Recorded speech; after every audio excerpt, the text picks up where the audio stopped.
Begini perumpamannya, kita bayangkan seseorang memilih tempat kuliah atau tempat studi, tetapi tidak terlalu dengan passion. Itu ibaratnya seperti dia menikah dengan seseorang yang dia tidak cintai.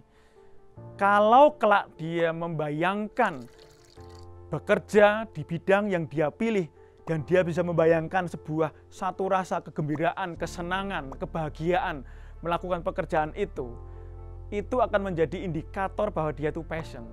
Dia akan melakukan pekerjaan itu dengan bahagia. Gaji menjadi efek berikutnya. Dia akan terus belajar dan dia akan terus mengembangkan dirinya meskipun dia sudah selesai studi di SMK atau kuliah.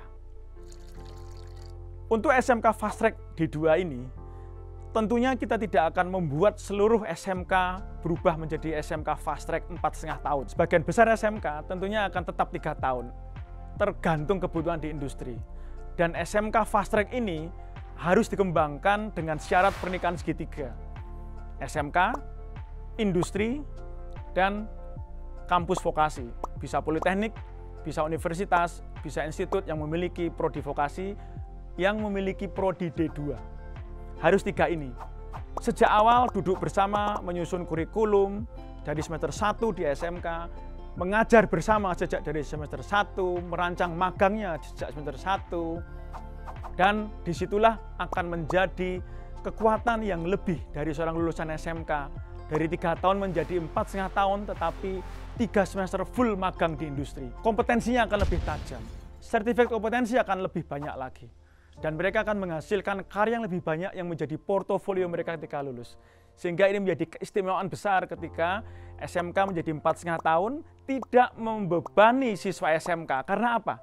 3 semester akhir atau 3 semester magang di akhir itu mendapatkan gaji. Sehingga tentunya ini akan menjadi percepatan. Di Jepang, SMK itu 5 tahun. Di Jerman, pendidikan vokasi di perguruan tinggi minimal bachelor. Dan ini kita akan gabungkan menjadi konsep vokasi Indonesia. SMK, perguruan tinggi yang seamless. Perguruan tinggi maupun juga kita koneksikan dengan S2 terapan, baik di dalam maupun di luar negeri. Jadi, kita perdalam pada inovasi proses yang tadi saya sampaikan. Salah satunya adalah kita perkuat vokasi perguruan tinggi fokus pada bachelor dan D2. Bachelor dan D2, atau sarjana terapan dan D2. Untuk sarjana terapan, kita bisa merancang satu syarat kelulusan mahasiswa D4, tangan kanan pegang ijazah dan transkrip, sertifikat kompetensi, bahasa Inggris yang lumayan baik untuk berkomunikasi dengan dunia luar. Tangan kiri pegang produk atau hasil karya riset terapan. Dan ini akan menjadi satu kelengkapan pembuktian bahwa dia sudah kompeten. Dan itu harus dirancang bersama dengan industri dan dunia kerja sejak awal. Kurikulum Kampus Merdeka akan semakin menegaskan konsep ini, sehingga ada kemerdekaan anak-anak vokasi atau mahasiswa vokasi untuk menentukan apakah dia akan menyelesaikan full di kampus dengan magang, atau dia akan menghabiskan 1 semester untuk melakukan kegiatan yang merdeka, seperti yang bisa kita lihat di slide ini.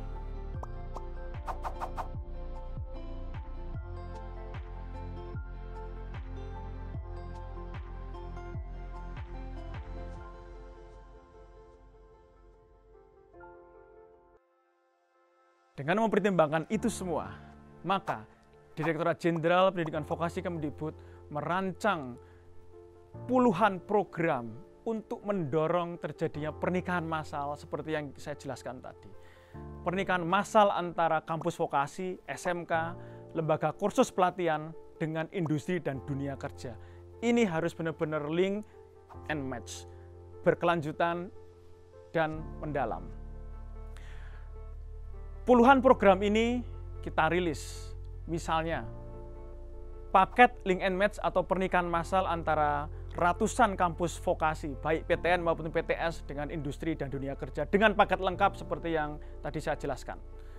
Kemudian program training atau pelatihan, sertifikasi kompetensi bagi dosen dan instruktur di perguruan tinggi vokasi.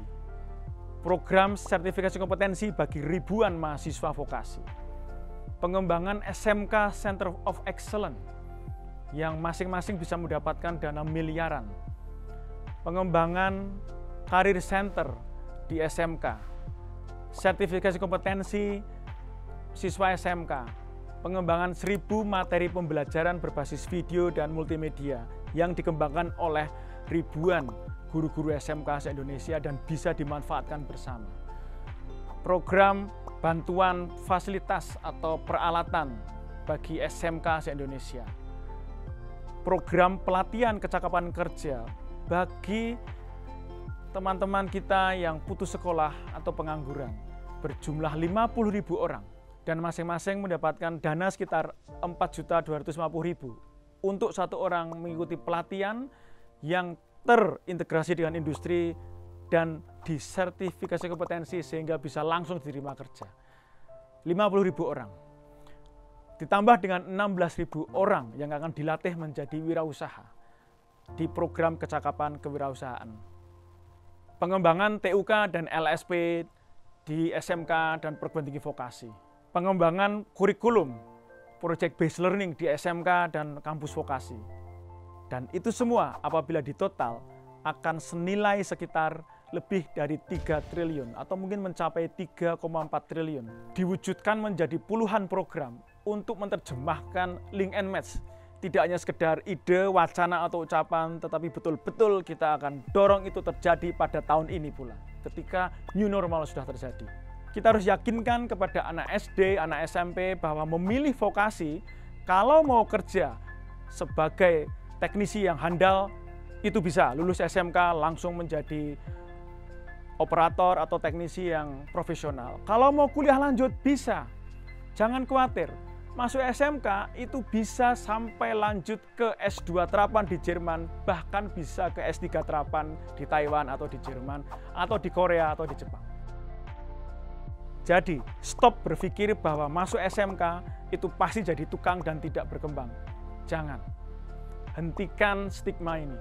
Memilih SMK atau memilih vokasi itu bisa sampai kuliah lanjut ke S2 terapan, di S3 terapan, bahkan di luar negeri. Minimal bachelor atau SMK fast track D2. Dan inilah desain ekosistem yang kita kembangkan. Akan membuat proses ini menjadi menarik. Akan memiliki daya tarik tinggi bagi calon siswa dan calon mahasiswa vokasi atau siswa SMK. Bahkan untuk lembaga kursus dan pelatihan pun sama seperti SMK dan kampus vokasi. Untuk mentraining anak-anak atau saudara-saudara kita yang putus sekolah atau pengangguran, belum mendapatkan pekerjaan, tidak boleh main-main.